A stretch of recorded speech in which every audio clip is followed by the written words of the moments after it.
You're welcome. Thank you for being the recorder. Problem. All right, so can we all hear me? Sure. I know Mary Kay can. Anybody else? Yeah, we can hear you. Okay. So I'm gonna start this kind of silly, but I think it'll take us where we want to go. I don't know how many of you have seen the Lego Batman movie that was, I don't know, 4 or 5 years ago. It was the Lego characters and it was Batman. And there was a whole thing. But in the middle of this Lego Batman movie, Batman comes back to his cave, Bat Cave, and he talks to his computer, Alfred, says, Alfred, did I get any mail today? And Alfred says, well, yeah, you got this, you got that, you got some junk mail here, you got some junk mail there. You also got some Bed Bath & Beyond coupons, which say they're only good for 2 weeks, but we all know they're good for months and you can use them whenever you want to. At which point, every mother and father in the movie laugh, and every kid 10 years and younger goes, huh? Why is that funny? And obviously the humor is put in there so the parents will bring their kids to the movies.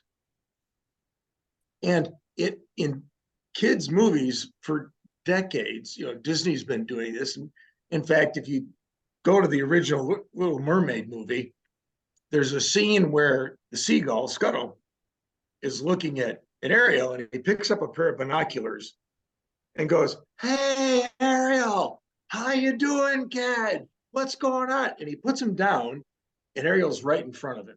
He goes, whoa, what a swim. All the kids are kind of like, okay. And all the parents are like, yeah, I was looking through the binoculars backwards. So it looked like she was far away, and she was right there. And so all the parents laugh, and all the kids are like, I don't get it. What's the joke? Well, in many respects, when Jesus is telling his parables, that's part of what he's doing, is he's communicating with a portion of his audience, not necessarily everybody in the audience. And if we read the Bible from our perspective, we could be part of one part of that audience or the other. We could be so focused on our way of looking at it, and we forget the Bible's a 2,000-year-old Middle Eastern document talking about Middle Eastern culture in a Roman-controlled world. We sometimes miss out on some of the nuance of what's going on. I mean, there's a joke about a guy in Texas who wants to join a church, and he goes to the Methodist church and says, can I join the Methodist church? They said, well, we expect you to know a few things about Christianity, like who's Jesus' mother? Well, that's Mary. Who's his father? Well, that's Joseph. Where was he born? I think he was born in Vidor, which is a town towards Louisiana from here. And the Methodist looked at him, he was, no, go away. So he goes down to the Baptist church across the street and he says, can I join your church? And the Baptist pastor says, well, we expect you to know something like, who's his mother? Mary. Who's his father? Joseph. Where was he born? Beaumont? So he goes down to the Presbyterian church and the Presbyterian church says, come on in. He says, do I need to know anything? Nah, Presbyterians, we're pretty easy. Come on in. He goes, can I ask a question? Sure. What do you got? He goes, where was Jesus born anyway? He goes, well, in Palestine. He goes, I knew it was East Texas. I knew it.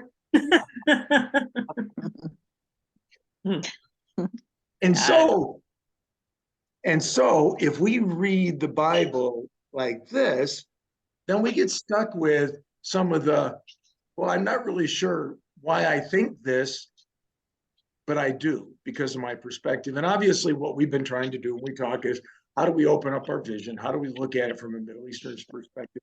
How do we also look at it from the standpoint that although it's a 2,000-year-old document, it's supposed to be pertinent today. In some portions, the Old Testament are probably more like 4,000 or 5,000 years old.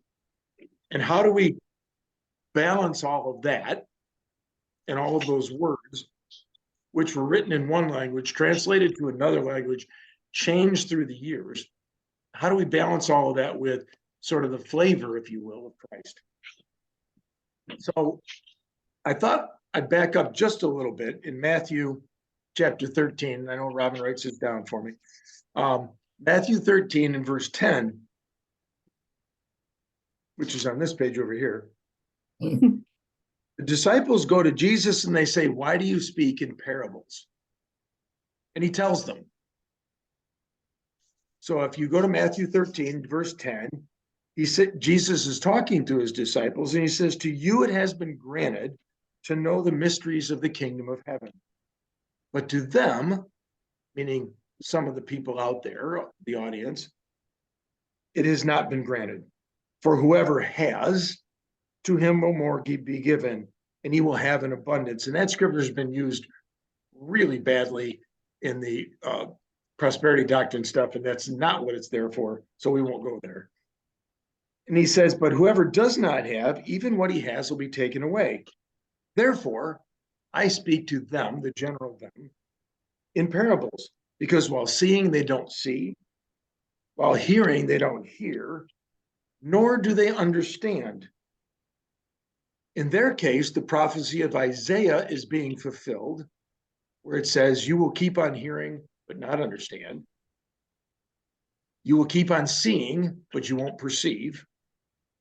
For the heart of the people has become dull." Interesting word, we'll get there. "With their ears they scarcely hear, they have closed their eyes, otherwise they would see with their eyes, hear with their ears, understand with their heart, and return, and I would heal them. But blessed are your eyes because you see, your ears because you hear. For truly I say to you that many prophets and righteous men desired to see what you would see and did not see it, and to hear what you hear and did not hear it." So Jesus is saying, I talk in parables for a reason. And he talks about seeing, hearing, and understanding. And he's sort of saying they won't see and they won't hear, and therefore they will not understand. And it's sort of like, okay, so part of the crowd sees and hears and understands. Part of the crowd doesn't see, doesn't hear, and doesn't understand. And you kind of ask yourself why. And he quotes Isaiah, and he says it's because their heart has become dull. And that word, dull, comes from another word and kind of means thickened or fattened, which makes them dull. And in English, we have this, this statement, "I'm fat, dumb, and happy." Well, think about it. If you've become dull, if you've become sort of fat, dumb, and happy, if you've become set in your ways, and I'm very comfortable where I'm sitting,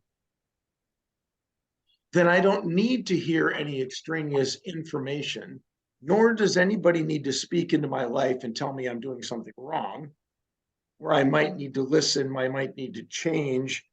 Jesus' words out of Isaiah are return, which means to turn around. I don't need that. And so to a point, what he's saying is some of them are really comfortable where they are, and they're real sort of, if you will, set in their ways.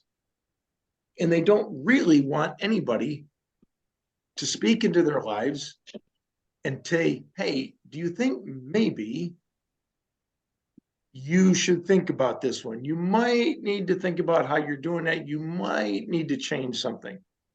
Well, if you're fat, dumb, and happy, that's inconvenient. And as we all know, nobody really likes to change, really. That's a concept in ourselves. You're sort of set in our ways and know what we're doing. And somebody comes along and says, "But shouldn't you?" Most of us are like, yeah, but that takes work, that takes change, that takes some sacrifice on my part, because it probably means I have to give up something to take on something and we don't really like it. And if you take the word dull, it's coming from thickened or fattened. Maybe you're so comfortable that you're not hungry. And you're not hungry in the sense of, what is Jesus saying that causes me to be really interested in that? What is he showing and sharing that makes me want to go, oh, I want that, and I want that more than I want to just sit where I am. And so Jesus is saying in his explanation of, I speak in parables so that some will see and understand, return, and I'll heal them, and others won't, basically because they don't want to. They become dull and they don't want to understand. So let's go from there. We'll stay in Matthew 13 just because it's easy. I don't have to turn too many pages. Go down to verse 24. And in verse 24, he talks about people sowing seed, in this specific case, wheat. And he's talking to people in an agrarian society. And just to make sure we clarify where we are, how do you sow wheat, especially in their time frame?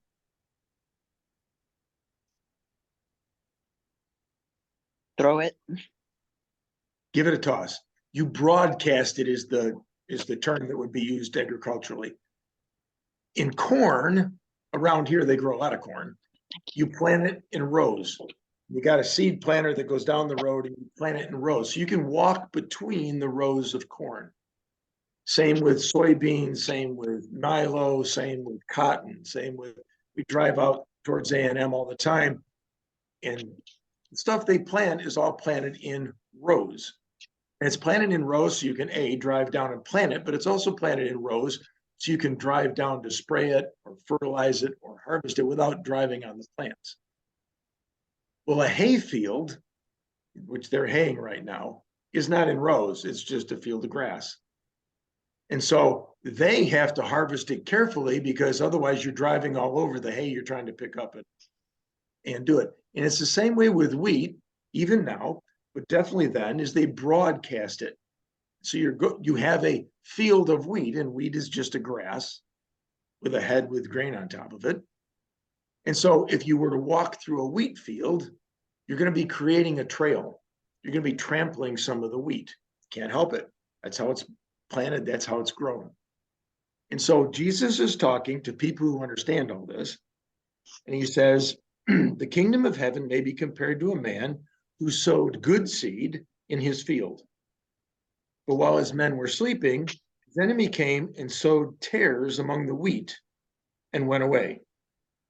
And when the wheat sprouted and bore grain, the tares became evident also. The slaves of the landowner said, didn't you sow good seed in your field? How come it has tares? And he said to them, an enemy has done this. And the slaves say, in the end of verse 28, well, do you want us to go and pull it out of the ground? Gather it up. So he plants wheat. Someone comes in behind his people and plants tares, which is a statement for a weed called darnel or darnel, one or the other. I don't know how it's pronounced. But it looks just like wheat. Well, guess what? It's another grass. The thing is, if you actually grow darnel and you were to try to eat the seeds, they're pretty much inedible and they taste really, really, really bitter. It's a weed. I mean, we've got a weed out here in the side yard. The other day I mowed it and unfortunately had my mouth open when I mowed it. And it's called bitter weed for a reason such that just in mowing it and having some dust created, all of a sudden I'm going, oh, that tastes terrible. It's in the air. It's on my tongue. Well, darnel's like that. It's really bitter. It's not really edible. And it looks a lot like wheat until it's about half, 3/4 grown, at which point the seed pod on wheat looks different from the seed pod on the darnel. It's like, oh, that's not good. So the people say, do you want me to go pluck it up? But in verse 29, he says, no, because for while you're gathering up the tares, you may uproot the wheat with them. Allow both to grow together until harvest. And in the time of harvest, I will say to the reapers, first gather up the tares, bind them in bundles and burn them, and then gather the wheat into my barn. So Jesus says, don't, just leave it alone. When it's ripe, we'll all know what it is. Pluck up the tares and burn it. We'll take the wheat and harvest it. We'll gather the wheat. And if you think about it, if you were to go out in the field, you're going to trample the wheat no matter what you do. You've had two things growing next to each other before. I've got a couple of trees that used to be growing next to each other. And when one fell down, the other one fell down because they were literally growing side by side. I go out here and pull some weeds. If I'm pulling out some of these goat weeds, I'm going to disturb a piece of soil about this big around. And so what the master's saying is he's saying, no. Number one, you'll trample it. Number two, you pull up the tares, you're going to get some wheat. We're going to reduce the harvest. And number three, because they look a little bit alike, you get somebody helping you that doesn't really know, he's going to pull a cup of wheat just for the heck of it because he's plucking the wrong plant out of the ground. So he's saying, no, let them go. At the end, it'll be real obvious which ones are which. We'll take one and burn it. We'll pick the other and harvest it. So, kind of what, so what's the kind of the application here? Well, luckily for us, Jesus answers the question in verse 36. Isn't that nice of him? We don't always get this, but in this case we do. The crowds had gone, and the disciples said, in Bob Billington speak, I didn't get that one. Could you explain that one to me? Explain the parable of the tares of the field. He said, the one who sows the good seed is the Son of Man. We all know who the Son of Man is, referring to himself. And he said, in the field is the world. And as for the good seed, these are the sons of the kingdom. And the tares are the sons of the evil one. And the enemy who sowed them is the devil. And the harvest is at the end of the age, and the reapers are the angels. So first of all, he says, okay, the story is about sort of me, if you will. I'm planting good seed. I'm having people come to me. I'm healing them and saving them. But the enemy is going around and making a mess. And are the tares the enemy? If the wheat is people, then the tares are people. Are the tares our enemy? They're just people. He does identify who the enemy is, though. He identifies the enemy as the evil one, who is the devil. And he's telling us that the devil is our enemy, not the people around us. So when we get mad at the situations and the things around us, are we getting mad at people? Or are we getting mad at the one who really is the enemy? And unfortunately, in a lot of our social media world, very few of the Facebook posts really say, I really don't like the devil, the enemy. He's really terrible. He's really nasty. We all ought to not like him. What we get is, I don't like Pete or Joe or him or her, and we start attacking people. And if this is a story about the end of the age and about the world in general, then, and if the devil really exists, should we expect there to be tares around us? Should we expect there to be tares in church? How about our schools? How about our neighborhood? How about generically just the world around us? Should we expect everything to be perfect, or should we expect tares that are being influenced by the evil one? Unfortunately, the answer is, yeah, we should.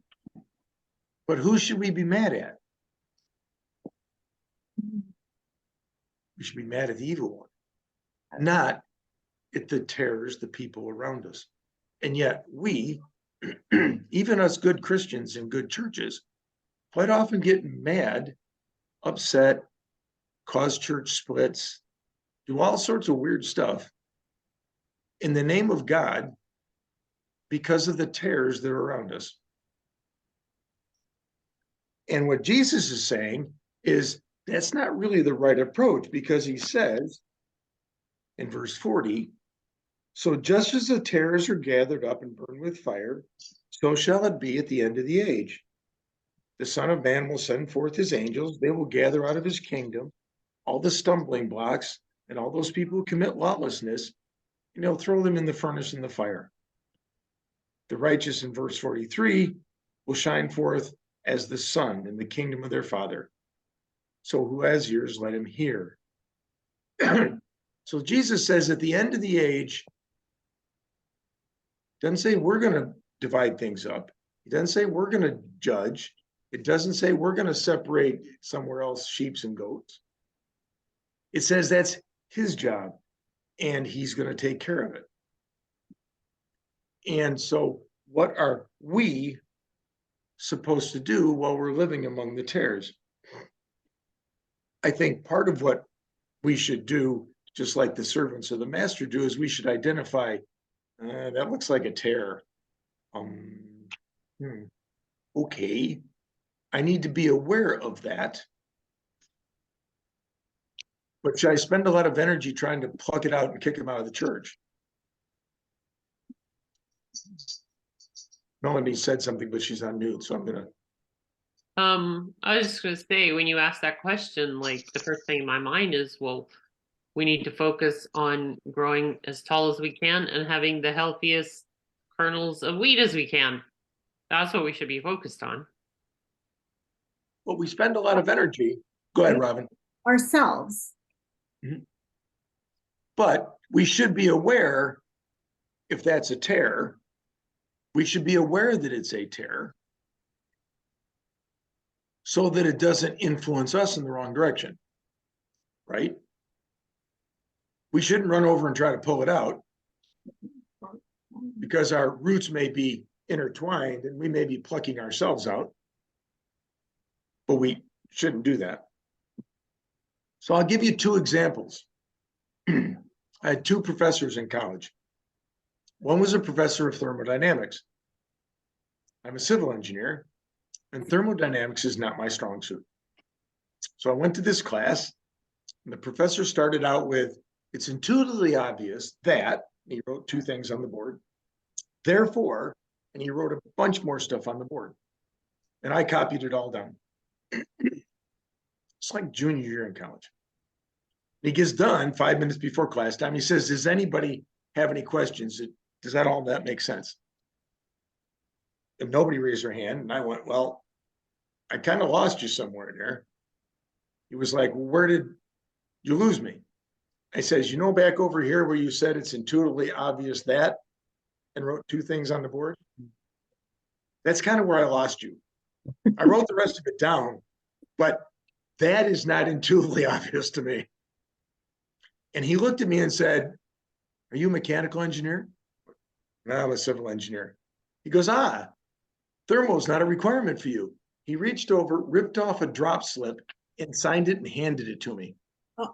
I suggest you drop my class today. Oh. Girl Scout. Yes, sir.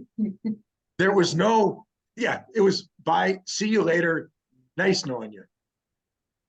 Okay, I had a mechanical engineer, not a mechanical, a teacher that did statics and dynamics, which is a civil engineer I had to have and I had to understand. And I went into him after first couple classes. I had the same professor for both semesters. I went into him after first semester. I went, Professor Weinman, I'm a bit lost here. He said, where are you lost? I said sort of the same thing. Well, back where you said 1 + 1 is obviously 2, a couple basic things. And I said, and I recognize that those are basic to what we're going to do the whole semester. And if I don't get it, I'm going to be struggling the whole semester. He said, well, let me see if I can explain it. So he went up to the blackboard. It was just me and him. He was office hours. Went up to the blackboard and drew some pictures and wrote some things. Does that help? Nope. Now let me try again. He wrote some other stuff. He drew some pictures and some simpler stuff. Does that help? No, that doesn't help. This went on for probably a half an hour, 40 minutes maybe, where he'd do something and I'd just go. And he's looking at me like, you don't get this, you are going to have trouble in my class because you are a civil engineer and you have to have statics and dynamics. Well, half an hour, 40 minutes in, he goes, let me try something else. Basically erased what he had on the board. And he went through and he did a calculation, he did this and he drew some pictures. And he looked at me and I went, well, does that mean that that does that, which means that does that, which means if you put that and that together, it goes here. He's doing this. I say, oh, so you mean, and I explained everything he had just explained to me for 40 minutes in about 3 minutes. I said, well, that's simple. And he was like, you got it. And I got an A in his class. But he was willing to take the time. And it wasn't just, Bob, 1 + 1 is 2. Let me show you. Here's my calculator. There you go. He had to take time and effort and really struggle to a point to explain to some dumb engineer what should have been fairly simplistic, but I just wasn't getting because of something about the concept. How is that different from my thermal professor who was like, oh, there you go, you better drop my class. I do it today. And in us, what is our response in a church, in a community setting, at the soccer field? I don't care. What's our response supposed to be to the tares around us that we identify as being, that one isn't getting it. That one hasn't gone, Jesus, aha, I understand now. God really does love me. For some strange reason, he loves me. And if he loves me, then, oh, wait, I need to respond differently. But if we respond like my professor, they say something and we go, yeah, never mind. I'm just going to go to the other side of the bleachers and not really talk to you because obviously, this isn't worth my conversation time. And yet, if we believe the parable of the tares, when is Jesus planning to make this separation? At the end of age. The end. A long time from now. He's not going to do it today. And what we tend to do is we tend to judge really quick, and we do it today. I'll go rip them out, throw them out, burn them up. Yeah, get rid of that. Yeah. And he says at the end of the age, he'll do this. So he's willing to wait a while. We know that he's willing for no man. He really hopes that no man perishes. We also know that he isn't patient like we are patient. He is a whole lot more patient than we are. He's patient with us and he's patient with everybody around us. But what the parable also tells us is we shouldn't be surprised when there's tares growing among the wheat, whether it be in the church, in the school, at work. There's probably going to be people that rub us the wrong way. The bear may not be even sympathetic to the gospel. And they might even be in our church or in our prayer group or with kids and youth. It might be even kids and youth group. I mean, be careful with that one. But what is our response meant to be? And if we believe the parable, then Jesus talks in parables so that we'll see, some won't. His hope is that more see and hear and understand and return, because he says in the beginning part, he says, otherwise, if they see and they hear and understand, they'll return to me and I will heal them. So whenever somebody sees, hears, and returns, he promises to accept them. And is that our mode of operation? And so I guess my thing is, just like the movies, sometimes some of this stuff is thrown in there for you and me. Some of the stuff is thrown in there, so it's kind of like, okay, explain it to me. And sometimes it's thrown in there because it's like, yeah, never mind. I'm not interested. You know, you mentioned church. And Jesus says, yeah, that's the response we expect. And are we responding appropriately?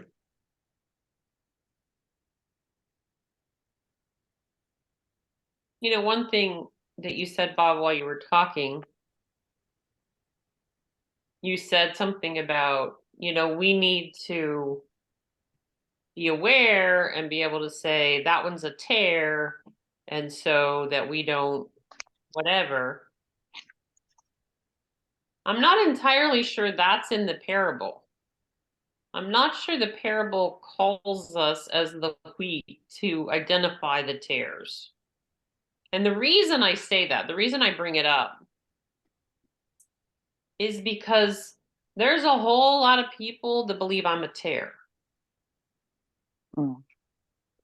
And therefore want to stay away from me. And therefore don't believe that I have anything to offer in the kingdom. And yet I believe that on the final day of judgment, when our fruit is showing and the harvesters come, that they will find out that I'm actually wheat. Maybe I was a different color of wheat or something. I don't know. But, and so I hesitate to be too quick to identify who the tares are.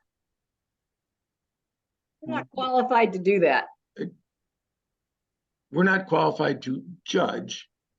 I do believe in the story the servants of the king identify, and they're, in the way the parable is written, they're sort of identified as being angels in the day of final judgment. But I also think that one of the things, and I go back to the 80s when they were doing the prosperity doctrine, and some of the people were really leading well-intentioned and really nice people astray, you know, down a primrose path.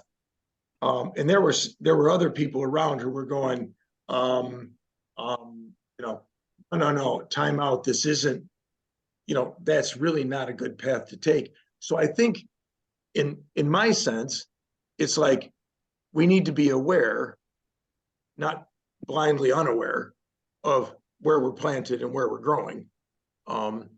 But I agree with you. If you take the parable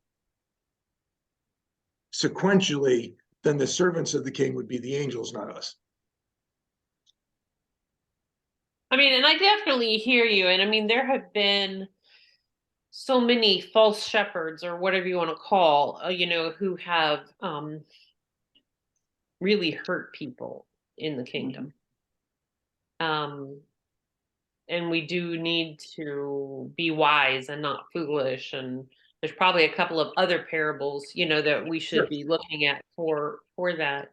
I just know there's so much damage that has been done when we start pointing fingers at each other and going, oh, you can't be a Christian, you can't be part of this. It's clear, you know. And it's like, you know, God may have a bigger vision than you do on this. And I wouldn't say you need to be aware of it from the standpoint of pointing your finger at them and telling them, I think you're a terror. But more I'm watching them and that's divisive, that's not unifying. Even though they quote lots of scripture, that doesn't feel to me like the heart of God. Mhm. I need to be aware and careful to not join in that band and to not join in that, because think about it, how many people have divided churches over silly things. I mean, in this town, there's two United Church of Christ across the street from each other, literally across the street from each other. Somewhere somebody didn't like a sermon. No, I mean, it happens every day. So Sure. And I take your point. I also think that that was the whole purpose why in the parable it says, wait to see until they mature, right? Before their harvest. Like he doesn't want us to judge each other or to pick out what's good and what's bad, or what bad might be good. We don't know, right? So that's why we need to wait until it's ready to be harvested. And at that point, it's not our responsibility to harvest it, right? So, I don't think we're too judgmental, right? And we're too quick to judge. And Not our job. it's not our job, My job. right? And I take your point, Mel. Yeah, I do too. But I mean, I think that the heart of what you were saying is absolutely, I mean, we're all on the same page with it isn't our place to judge, and that's not what God's calling us to, right? And that there will be a time for that, and it's not now, and it's not us doing it,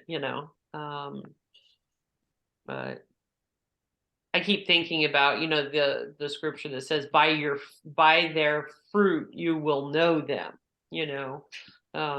and you may not know if it's a poison vine or a grapevine or, whatever, but look at the fruit, you're going to figure it out, I think I had a pastor once who said we can't be judges, but we can be fruit inspectors. Oh, that's good. Oh, yeah, you can probably stop recording, Robin. Okay. There is a